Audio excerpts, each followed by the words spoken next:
Welcome. In this video, I'll show you how to blur the background in Lightroom Mobile. All right, I'll show you the easiest one. For example, this picture right here, what we're going to do, as you can see, we have the option blur. I'm going to show you a trick. Just tap on it. Now go ahead and put the blur amount. So for this kind of picture, I'm just going to go ahead and max it out.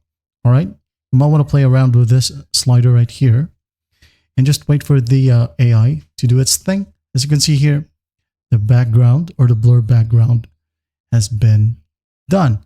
So here's a before and after. I'm going to tap and hold the picture. That's before, and here's after. All right, as you can see here, it is quite noticeable. Now you can go ahead and use bubble, S-blade, ring, oval, and cat eye. Say for example, I'm going to use cat eye right here. As you can see, notice the blur right here, the background. All right. So circle is much better, in my opinion. Now, you can use the focus setting here as well.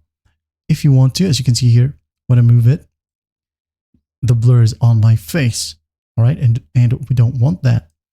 Just go ahead and play with the slider. Again, as you can see, this angle is much better.